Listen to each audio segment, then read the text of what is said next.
Let me just make sure all my cameras are up. I hope everybody's having a good week. Here in the Pacific Northwest, the weather has been stunning, except for today. The gloom and doom set in, so that's not any fun.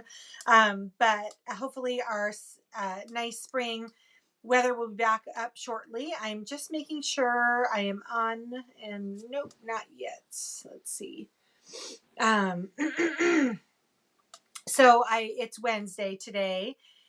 I'm still in travel mode, so I'm still struggle bussing a little bit about what today's date is and what day of the week it is.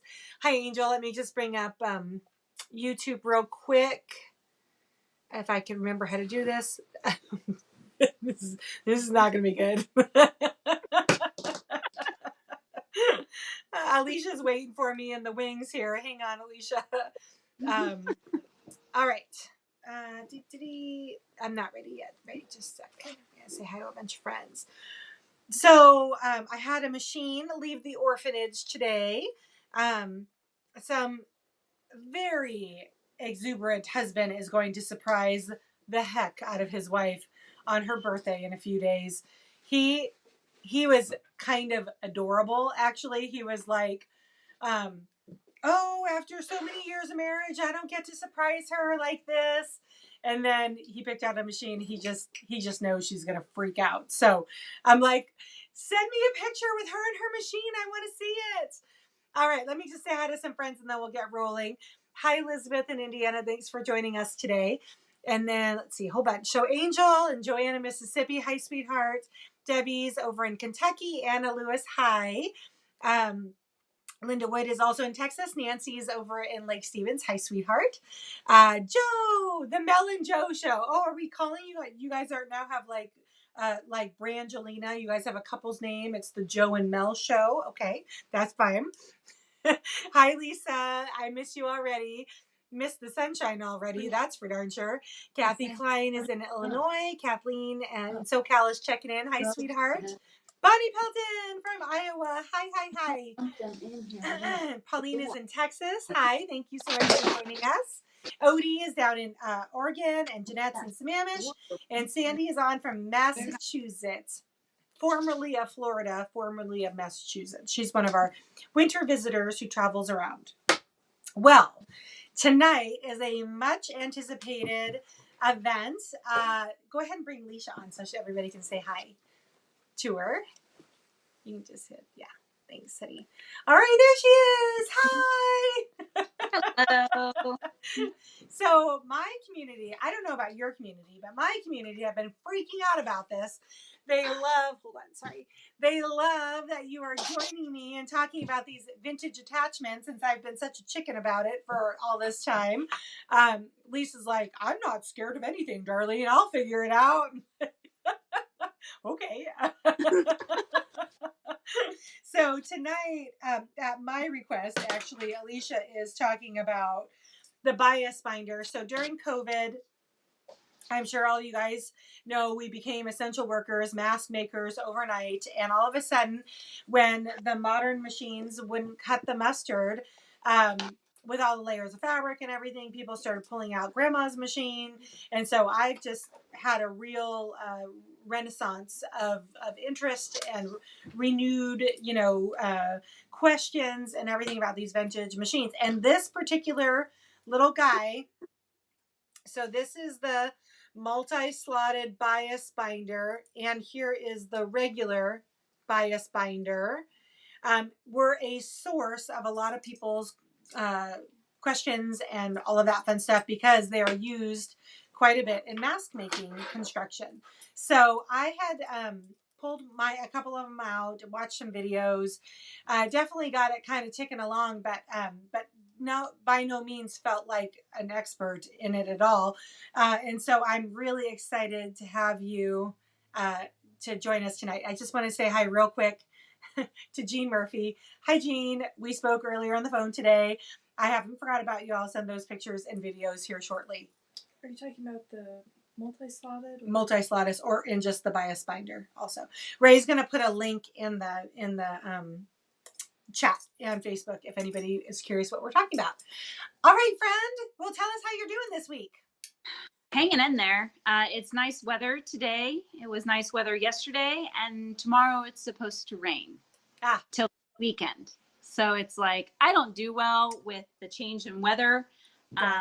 I like sunlight, and when the clouds start rolling in, my mood kind of just goes down. So I'm not looking forward to that. But yeah, I have been looking forward to Wednesday because I love doing this stuff. I will say this attachment, out of all the ones that we have showcased thus far, as cute and little as it is, it's definitely the one that's going to require the most patience and the most practice to actually be able to do what is required.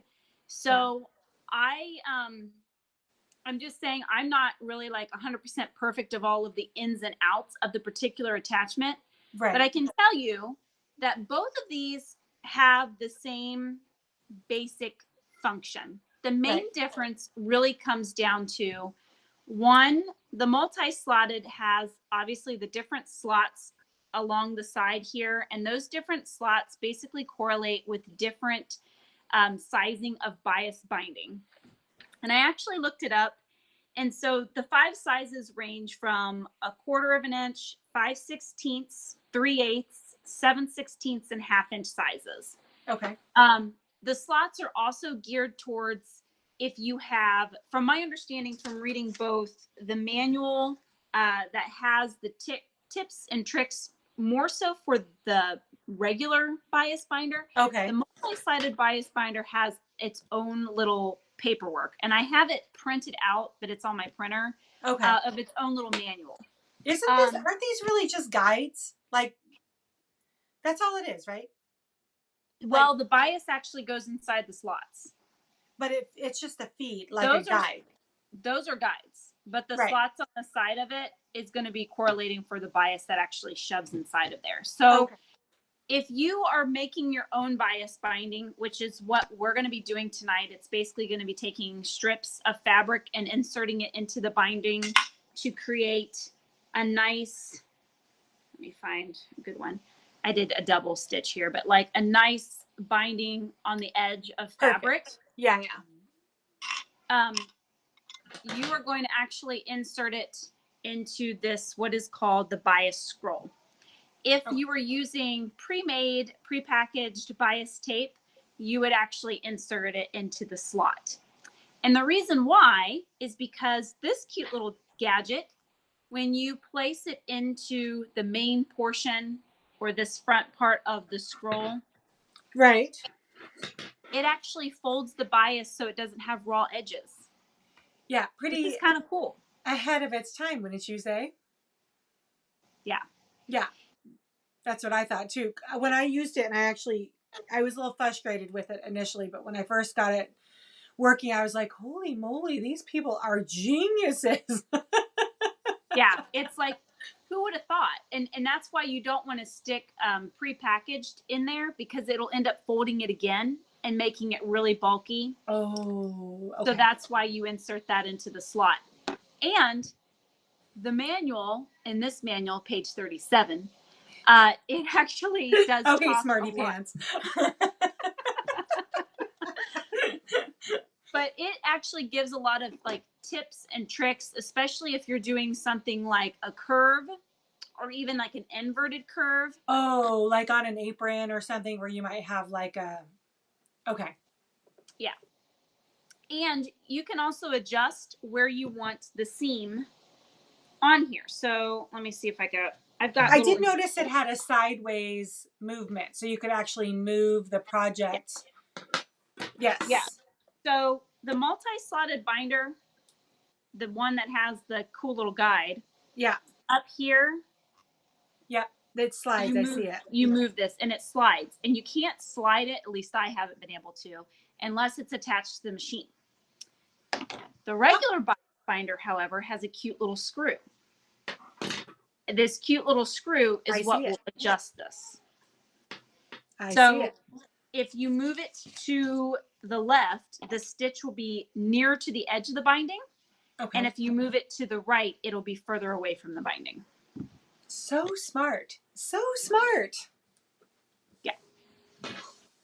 So let's get talking about how to load this thing.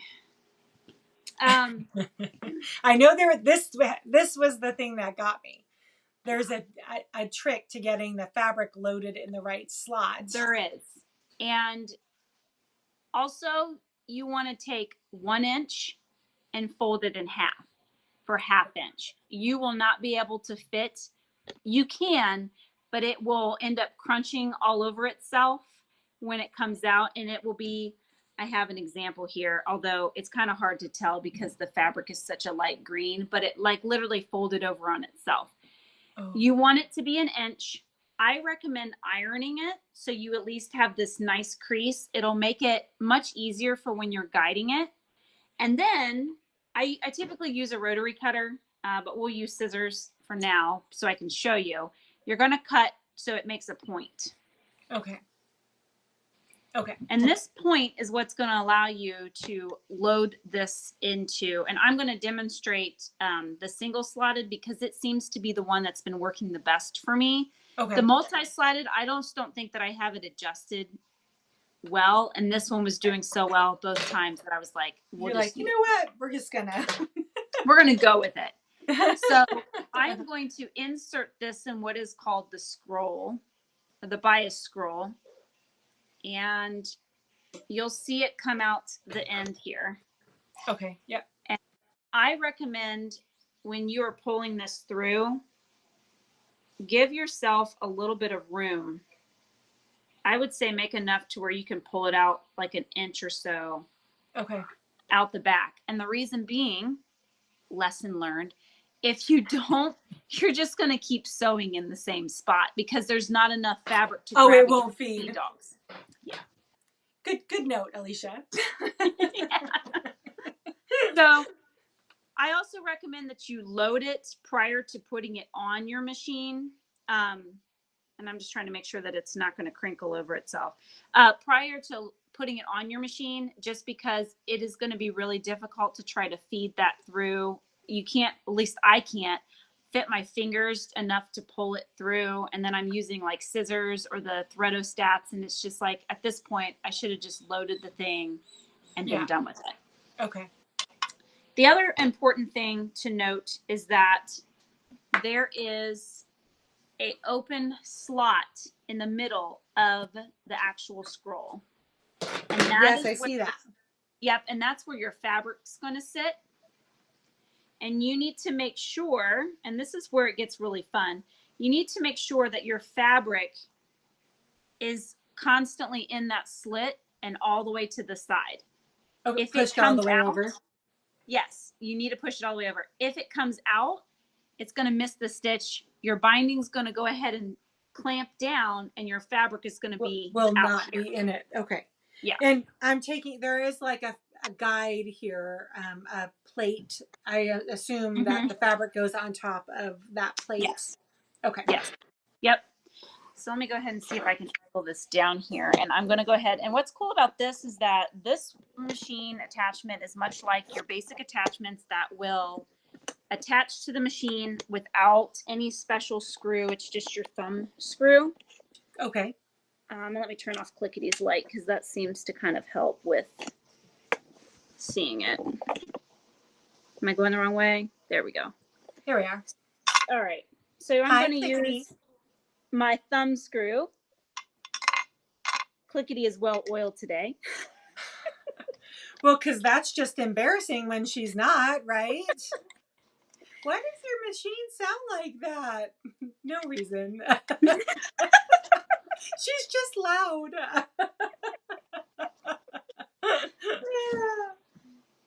Okay. So this is the fun part of like when you're trying to load it, because you need to get it sandwiched in there. And so the reason why I was saying this attachment is one of those attachments that takes a little bit more practice than the other ones is because you have to make sure that this stays here. Yeah. And you also have to make sure that your bias doesn't start moving. And then getting out of the pinch of the... Exactly. And that's another reason why I suggest making a crease, because then you can kind of gear that it's on the side of the scroll all the way here. over. Yeah. Yeah. So Let's try doing this. Let me ask you a quick question. Yeah. A fan, Madeline, who has joined me in some of my my maintenance class. She wants to know: is there any reason to have both of the attachments, the multi-slotted and the regular bias binder? Yeah. The regular bias binder can only fit 2 sizes of bias in it, where the multi-slotted is going to give you that larger array of different size biases. Okay. And I have a funny feeling that this was the original. This is what they came out with first, and then probably a group of homemaking women were like, hey, we need XYZ, and then they came out with this. And the reason why I say this is because the manual that I have is, you know, post dated up to 1941, and it doesn't have the multi-slotted in there. Oh, so maybe this was like one of the, I mean, I'm just venturing a guess, but maybe this is one of the things that they made during when they were closed for the war. And then they maybe came back up with the 45 models and newer and then added the new one potentially. They must have, because honestly, this has its own pamphlet.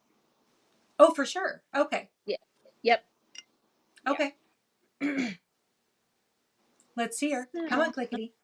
Oh, it helps if I put the presser foot down. Rookie move, girl. Rookie move. Right. I keep doing that with these attachments because it looks like they're already down, and it's definitely not. You're like, why is it sewing and not stitching? All right. Well, since I've got it going, I'm actually going to take the camera off so I can really finagle it. If I can move it. There we go. All right. Look at you. Oh, I see. I like that you use the lighter thread. We can see it easier. Yep. So there it is, stitching away. Here it is inside of the slot. Here's the front view. I like to tuck it, like I said, inside the crease of my binding. Okay. And again, it may mess up because I am one-handing this, but I just kind of lightly put my finger on that plate just to hold it. Talking about to try to hold it. And like I said, if this starts moving over, it will get off. You'll end up having no bias on the front. Let's just put it that way. So you don't want that to happen. So you just want to keep an eye on that. She sounds great. Clickety sounds very happy. Yeah, it's probably like, yo, lady. You're supposed to take care of me. It never ceases to amaze me when I have someone in one of my maintenance classes and they're like in awe that you're supposed to like put oil on them. And I'm like, this is a mechanical thing. Of course, moving metal needs oil. Like, right. So there we go. Very nice. That's awesome. So specifically, what I was trying to use this for during the pandemic was that I was making the masks. Instead of having the ear hooks, I was making the ties. Yeah.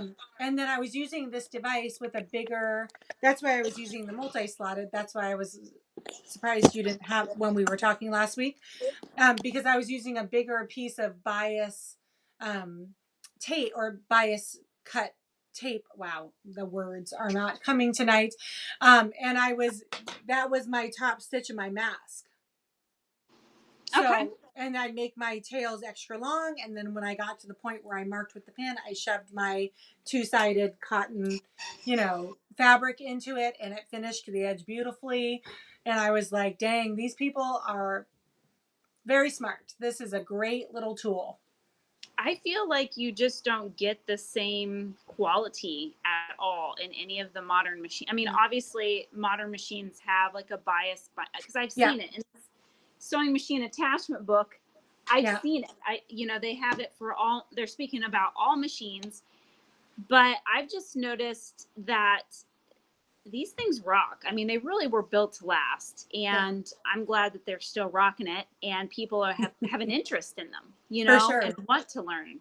So I'm next week, because this is our last week together, so I appreciate you joining me. If I haven't told you that 100 times, I owe you big. But next week, I met a guy through the internet who has made a contraption to convert the featherweight into a treadle. Yeah. Yeah. So not Steven needs to watch this because this is I like will. super interesting. But last year there was a gentleman that, well, actually two gentlemen came up with this hand crank idea for the featherweight. And what was something that I found challenging about the design of that was they had you taking your motor off of the machine. Okay. And I don't know if I would encourage a just a lay user to take their motor off of their machine and then rewire the receptacle and all that fun stuff. And I was like, I don't think so.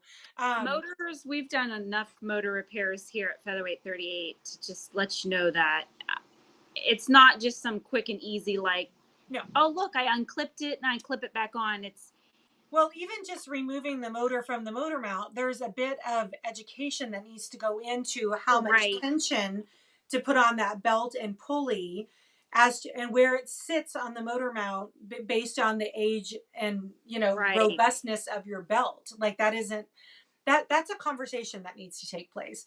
Anyway, Right. so I was really excited about the potential of this hand crank because I get a lot of customers who are RVers and they're like off of shore power or boaters and they want to be able to run these machines without power. I know with the pandemic and the prepping community has also been quite boisterous about wanting machines that can be run without electricity, conventional electricity. It's the reason why treadles, I don't know about in your area in Well, Ohio, I mean, we people are are going to scooping be them up having left and right. someone remove their tree, so my power will be out tomorrow. So I'd be interested in like having a way to like use this. I actually have a treadle. Yeah, We I cleaned do. it up. I do too. But it's not like I don't know it like I know my featherweight. So Yeah. this guy posted a YouTube video. His name's Dave, and he lives on the East Coast. And my husband saw the video one night and was like, "Holy moly, this guy!" He basically just took like simple pillow bushings, and I'm probably saying that wrong. Pillow bearings, maybe. I don't know. Steven's in the background going, "What the heck is Darlene talking about?" And like this metal contraption, it's like $20 in parts. And he converted a treadle table and put the featherweight on it, and then with these pillow bearings, maybe. I don't know. I'll find out next week. But he made this contraption to run the featherweight with the treadle pedal, and I was like, "Wait, hold the boat." So like if instead of again changing out the wheel, taking off the motor, having to sew one-handed because you're cranking with the hand crank, I can operate it with my feet, and then I get both of my hands on the top deck of the machine. I'm like, sign me up. So he is actually going to come on and talk about how he's a retired engineer, obviously, and I mean obviously, and he's going to come on and show us how he did it. And I'm actually might be putting together kits and stuff for people to, be able to do on their own. I think you should, because I'd be interested to do that. Yeah. I mean, it's genius. It's so simple that it's genius. So he's coming on next week. I'm pretty excited to talk to him. And then I had a request for the hem stitcher. Mm-hmm. Do you have one of these? I do. Can I ask a stupid question? What do you use a hem stitcher for? Let me research that out, and I will be more than happy to help you in the background. Oh my gosh, that makes me feel so much better. She's like, "I really like to see the hem stitcher," and I'm like, "Okay." I haven't. I honestly have never opened mine up. Yeah, which is another reason why I started doing Attachment Wednesdays on my page, because it made me accountable to like, hey, let me do these attachments that I've collected, and they're a lot of fun once you get going with it. It's just the initial feeling like, can I really do this, and what does this do? Am I going to break something? They just feel so foreign because I'm just not a sewer. Like I don't do buttonholes. I don't know what a hem stitcher is. Like if it's not related to quilting, a hem stitcher probably stitches a hem. Oh. But why would I want to use this attachment versus something else? Well, I will look that up we because need now to I'm look that kind of up. curious. I'm curious now myself. I am curious. All right, let I'm me on just it. see. Oh, I'm sorry. My very smart community, Judy P, says hemming clothing. That's what the hem Thank stitcher you, is for. Judy. My other Sandy Reese, who's in Massachusetts, says, I want a hem stitcher to learn how to hem. Do you think it's like, because I have that Bernina one that was the blind hemmer that you actually stitch on the inside of the hem and it goes through and grabs do you think it's like that where it goes through and grabs like a nip? I wonder. Because it's got, that particular one has the special feed dog cover. Right. No, which I have. You know what I mean? And it has So that's the other thing about this particular attachment. The hem stitcher itself is actually universal. It's the feed dog plate cover that makes it differentiate between the machines. And that plate, that feed dog plate, I'm probably saying, I'm getting my words all jumbled up too. No, the plate, yeah.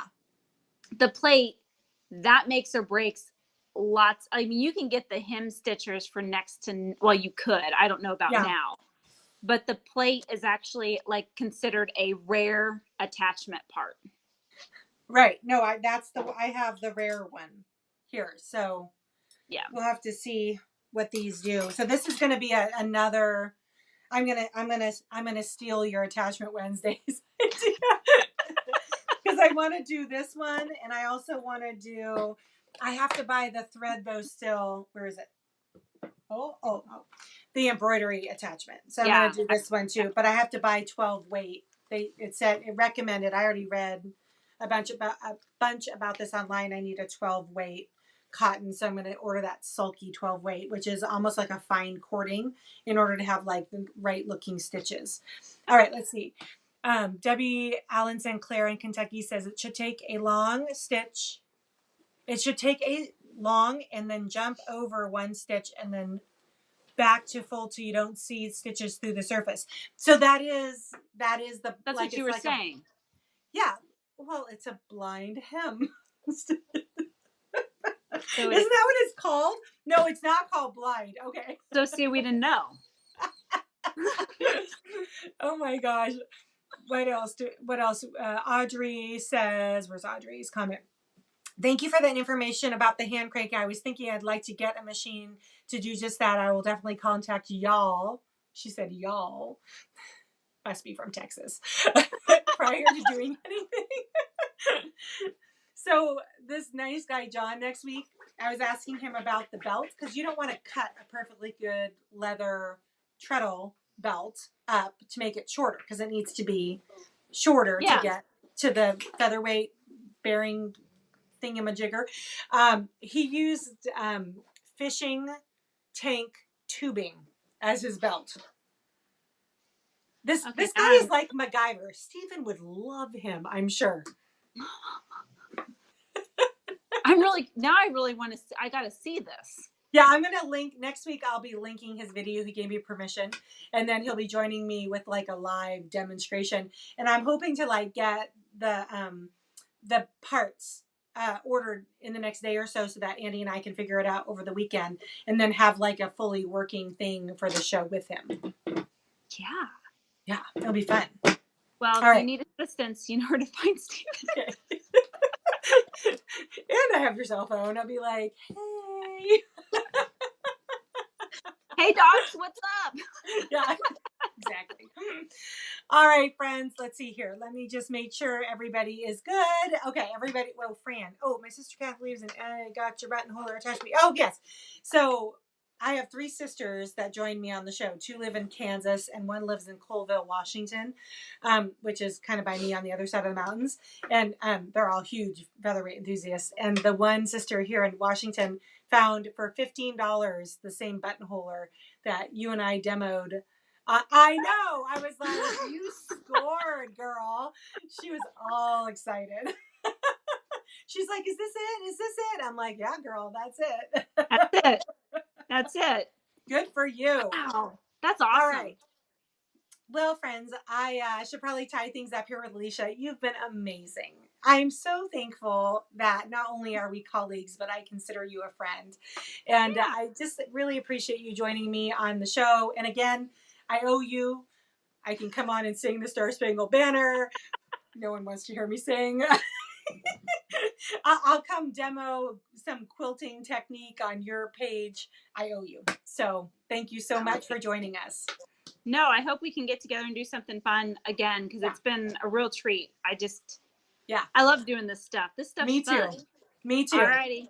All right, friends. Well, I'm going to sign off. Thank you for joining me tonight. You can follow me on Facebook or YouTube. Please check out Alicia's page, Featherweight38, all one word also, if you haven't already done that. And I'll be back again on Friday for the Sip and Sew. I hope everybody has a great night. Alicia, thank you so much. We'll talk to you soon. See ya.